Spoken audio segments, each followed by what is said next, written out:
I fear I'm going insane. Library, magical, gay love.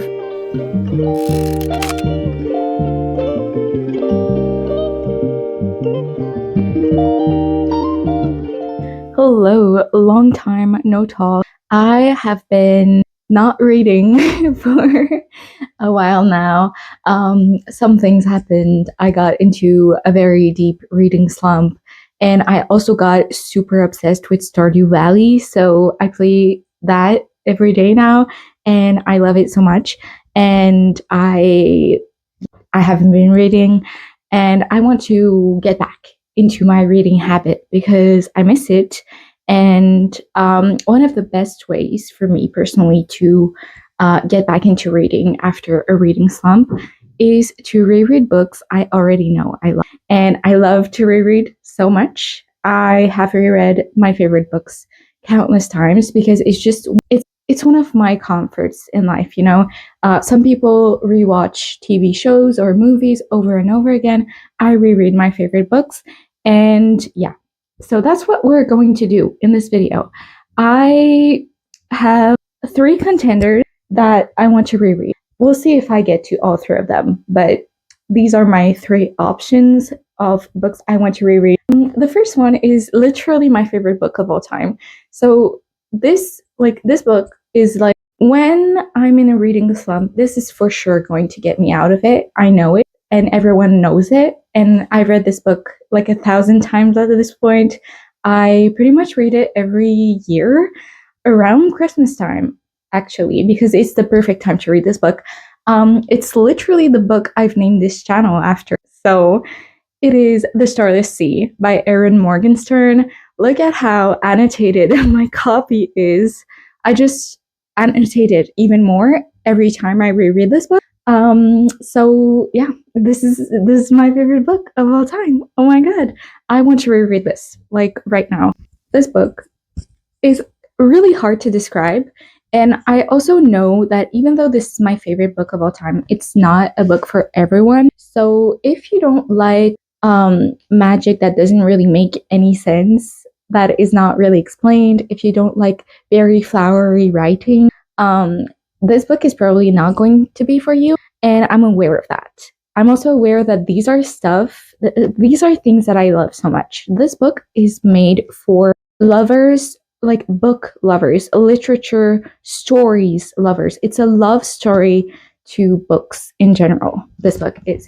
This book follows Zachary Ezra, and he is a uni student. And at his uni library, like in the deepest, darkest parts of his uni library, he finds an old, weird book that's not really recorded in the library system. So he's like, what the fuck? And he reads the book.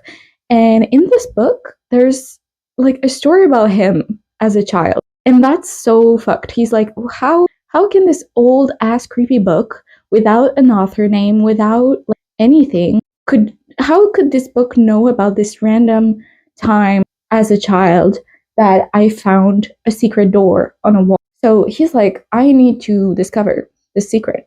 I need to know more. And he basically goes on a quest to find answers about this book and about his world. And it's stories. I love it so much. I love it so much. It's so magical. Library, magical, gay love. I love it so much. So I'm going to read this for sure. Now that I think back on it, I was saying like, oh, I'm not sure what I'm going to read. This one I'm going to read for sure. I know it. And then I have two other books. They are both quite short. So I think reading all three of these books would be doable, but we'll see. The first one is This Is How You Lose the Time War by Max Gladstone and Amal El-Mutar. This is a very short, very beautiful love story. So I don't want to say too much about this book because it's easy to spoil, but I will say we follow two spies on opposite sides of a time war. And the story is told through letters they send to each other back and forth. And And is it too much to say that maybe they fall in love? Is that a spoiler? I don't know. It's a love story. I did say that the book is a love story. Two spies, opposite sides of the war. But it's not only a war, it's a time war. So it's sci fi because they go through time. And like, it's very complex. And honestly, I didn't understand everything about this the first time around I read it. But it's been a while.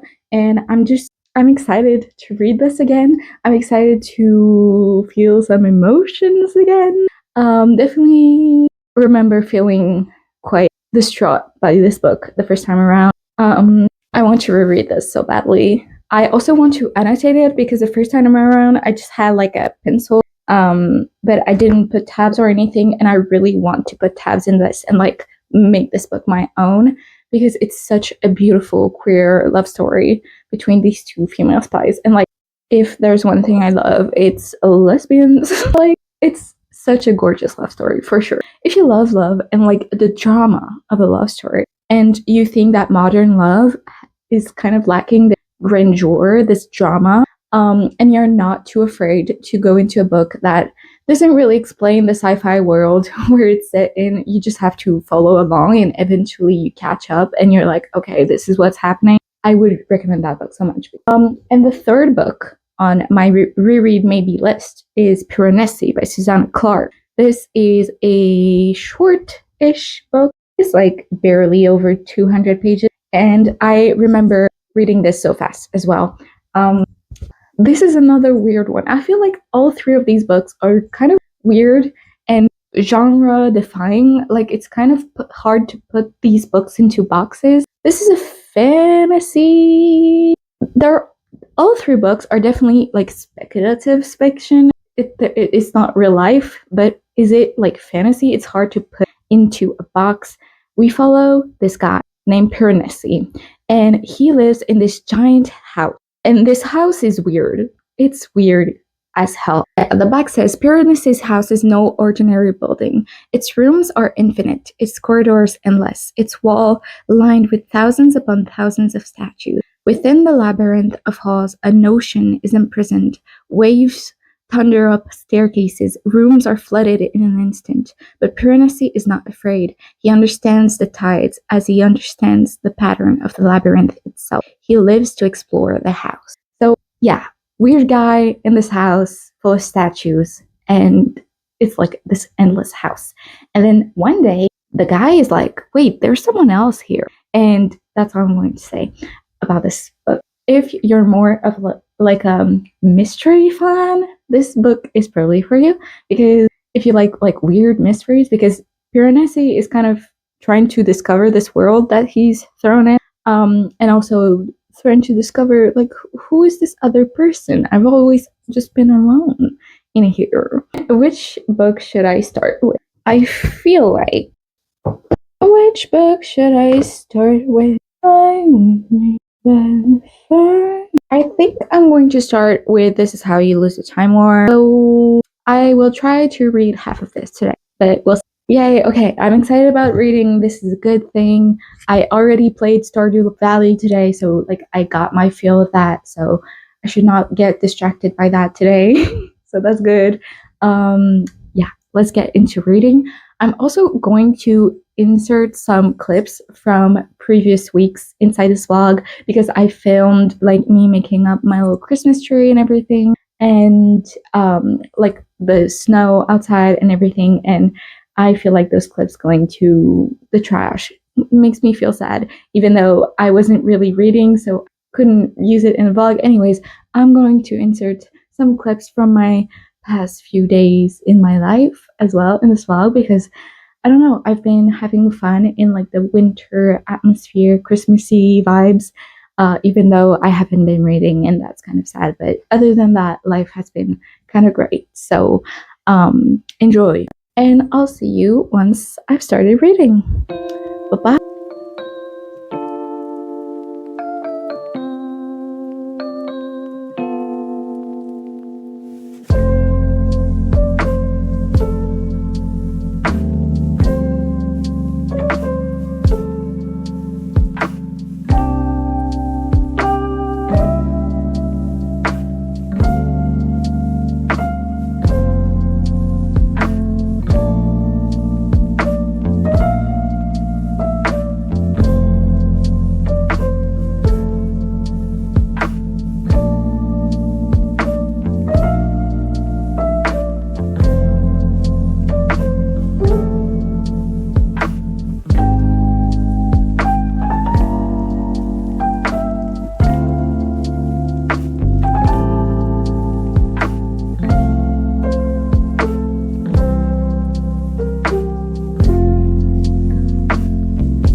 Hello, it's the next day. It's time for me to have a little chat about This Is How You Lose Your Time Horror because this book is making me feel feelings. I fear I'm going insane. So you can just like look at all the annotations I did for the first 100 pages in this book. Yesterday I got to page 98, so yeah, I got to pretty much the halfway point. And I like this is one of the quintessential books I think that define me as a reader. And I already read this book once. So like technically I know everything that's going to happen and everything. And yet the emotions that this book is making me feel, it's kind of impressive, really. So this book, I would dare to say, I would dare to like I think I could defend the point that this book is like one of the most romantic book ever written. And this being one of my favorite books ever really outs me as a hypocrite because I'm the first one to say, like, oh, I don't really like romance books and I don't really like that's just not my type of reading. Like, I don't like romance, that's just not for me. But this is literally, I think, one of the most romantic book ever written, and I love it so much for that. Like the main thing driving the story forward is this relationship between these two main characters. And it's very focused. It's very romantic in its writing and in its storytelling. Yet I wouldn't call this a romance. Is this a romance? I don't know. Like I don't. It's hard to classify it. It's definitely not a romance in the like rom com type of thing. And usually rom coms are not for me. And maybe my dumb brain is associating rom com with romance, and that's what I mean when I say I don't really like romance. But like it's so not true. I love romance, and this proves how much I love romance. This book is so like literally every page has an annotation of me going crazy over the things that these women are saying to each other. I don't want to spoil this book. I don't want this to be a spoilery reading blog because I really want everyone to read this. I feel like this book is quite complex to get into. You're thrown into the story and you're not really getting, like, you don't get told what's going on. You kind of have to figure out what the war is and the two opposite sides and how the time travel works and everything. You're not told anything, basically. And yet, and yet, if you get past the initial shock of being like, oh, I don't understand anything, you get into such a beautiful, like so human, so real, the emotions, it's humorous in moments, it's so sad in other moments, like it's so good, so real, so raw. And when I say this book is romantic, I don't want people to think like these women haven't really met yet. They haven't talked in person. All they did is exchange letters. And when I say it's a romantic book, I really mean like the respect and awe and like profound adoration they have for one another just has people. That's what I mean. Like it's so good. This is a letter from Red to Blue. And she says, letters are structures, not events. Yours give me a place to live inside. And like they're not allowed to talk to each other technically because they're on opposite sides of a war and they're enemies technically. And because it's like a sci-fi thing, like technically they can't really even think of one another because of the microchips in their brains or whatever, that allows their commandants or like their superiors to like look into their brain and see what they're thinking about. So instead they have to be creative in the way that they think of each other. So there's the two main characters are named Blue and Red, right? And at one point Red is writing to Blue to say like, when you start to look, there is so much blue in the world, so I can still think of you without thinking of you if I just look around and you're in everything. Like, that is so freaking beautiful. And like, it's hard to put into words because these two authors have already put it so well into words inside this book. So I would just recommend everyone just read the book. Read the book. I am going to finish this book today. See you later.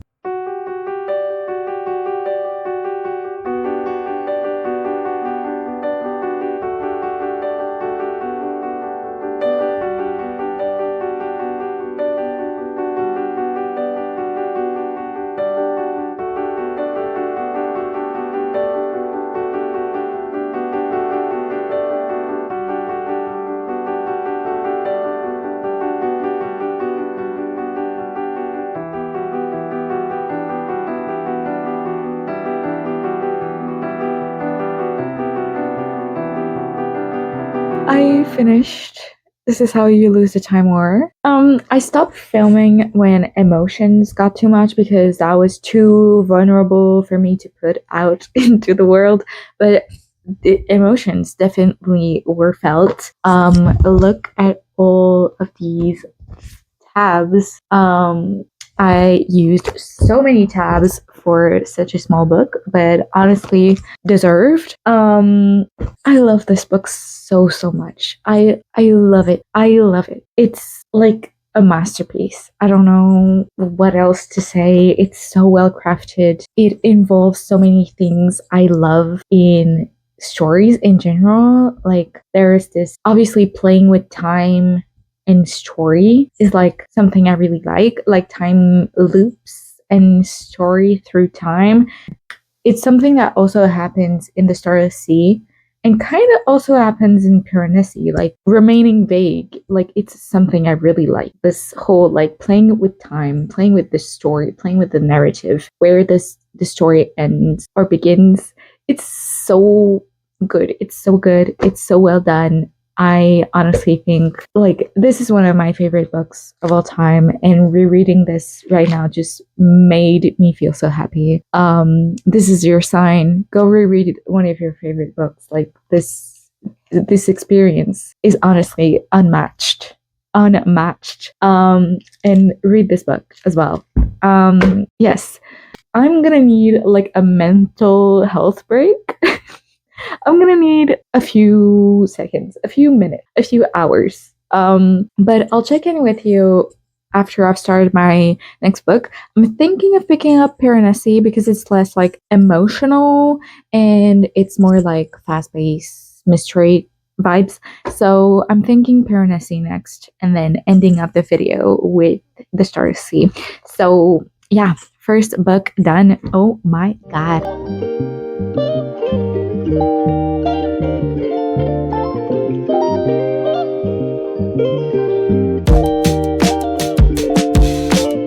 Yesterday, I had a realization while starting Piranesi that I think the reason why I love rereading books so much is because my memory is fucking awful. I just love re-experiencing these things because I forget about them. So if you have a terrible memory, yes, maybe in old age that will be a problem, but for now, that means you can just reread your favorite books over and over again. And I'm trying to see the positive here.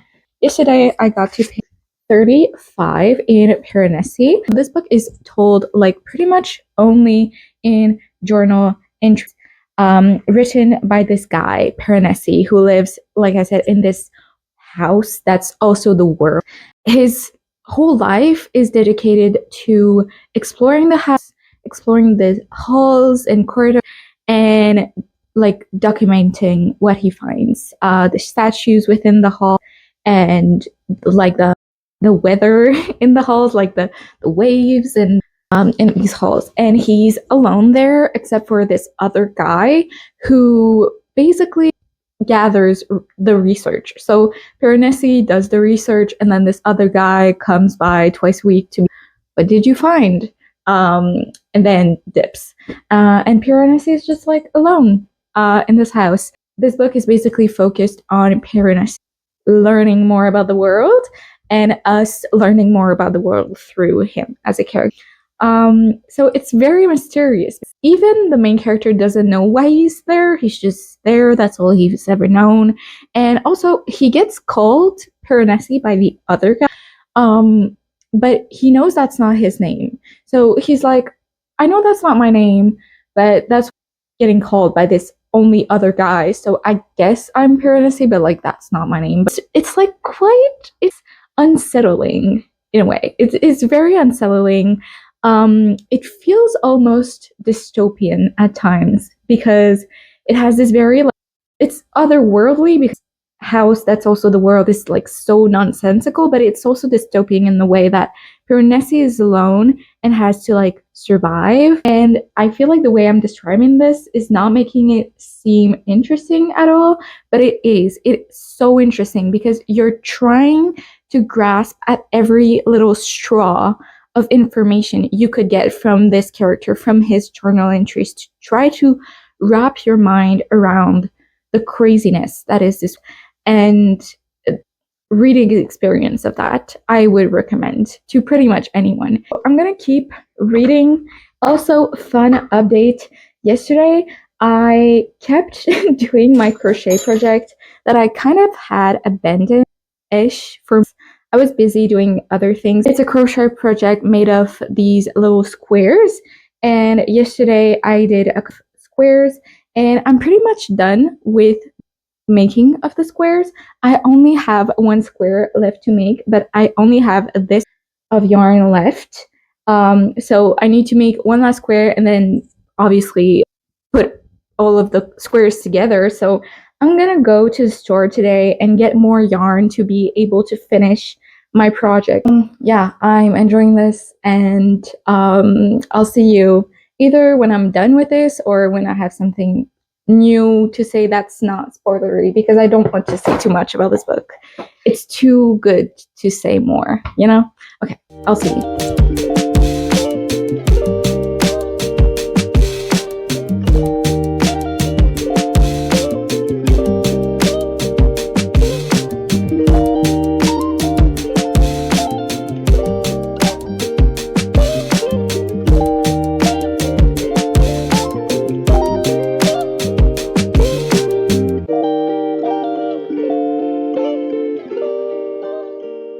Hello, reporting live. But wait. Priorities. I need to flex my newest creation. This is my latest finished crochet project.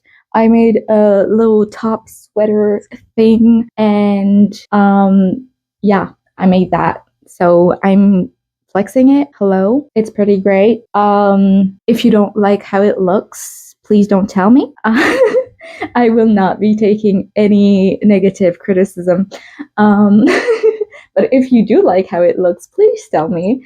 That will make me feel good about myself. No, but truly, I am proud of it as like a finished product. I think it's a beautiful piece of art.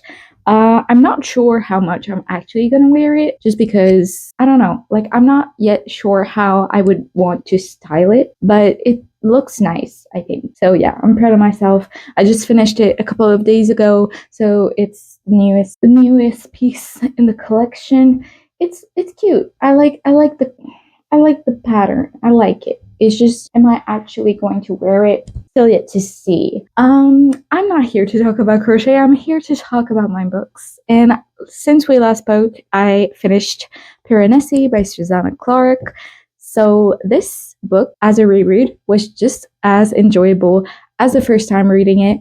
Personally, I first read this book back in 2021, so it's been a couple of years. But thanks to my horrible memory, I could not recall a bunch of details about the story. So rereading it, like diving back into it, was so enjoyable, even the second time around. And this book is like one of the greatest examples, I think, of fantasy using the pure genre of fantasy to comment on things happening in our world. We have like this weird house that obviously is like nothing our world could ever be. It's so completely different from what we know. It's like this microcosm with very few characters, and yet using this like other world, it comments so accurately on our world's like problems and situations. It comments on people's identity, community, how we treat one another, how we treat the world around us, how like it comments on the beauty of just the world in general, and how how as humans we treat it real bad, and how we also treat each other real bad. It comments on the good and bad parts of humanity. It just has a lot of interesting commentary overall. And Piranesi is such a fun character to follow along because he's such not a blank slate, but he's kind of a blank slate because of the mystery surrounding his identity and his lack of memories and everything. It's like kind of a blank slate. We're able to experience this world kind of for the first time through his eyes. And it's a really enjoyable, fun time, as well as being like a fast-paced mystery, trying to figure out what's going on. And it's really well done, really well crafted. It's a weird book, but I think pretty much anyone would be able to enjoy this, especially if you like fantasy. This is a weird fantasy, but it's a really well done one. So, and it's really short, so it reads super fast. It was a fun experience. So, yeah, recommend it even the second time around. It was so good. Also, at the beginning of this video I was talking about rereading The Starless Sea, and I'm still going to do that, just not in this video. I made the executive decision to make a separate vlog for my reread of The Starless Sea, just because it's like my favorite book of all time, and I want to make a vlog focusing solely on that book. So if you were looking forward to me reading that book, do not fret, do not worry. I'm still going to be reading it, just in a separate video, and it's going to be coming real soon because I'm going to be starting the book pretty much right now. So yeah. Also, let me know if you would prefer like a spoiler or spoiler-free reading vlog of that book, or like maybe a mix of the two. Just let me know what kind of video you would like on The Starless Sea. But I know I want to make a dedicated video on that book. So yes. So I guess this wraps up this vlog. I would really encourage every one of you to reread your favorite book. You'll see it's a cozy time. Go ahead and also rewatch your favorite movies. As you probably saw in the B-roll clips that I inserted in this video, I've been rewatching the Lord of the Rings movies extended editions, and that has been such a fun time, so I recommend that as well. Just rewatching your favorite things, rereading your favorite books. I think this is the perfect time of year to do that. So yeah, I wish every one of you a cozy time, a cozy week. If you like the video, you can like it. If you like seeing my face, you can subscribe. I'll see you soon in a fun video that I have planned for the end of the year. Thank you so much for watching, and I'll see you soon in a new video. Bye!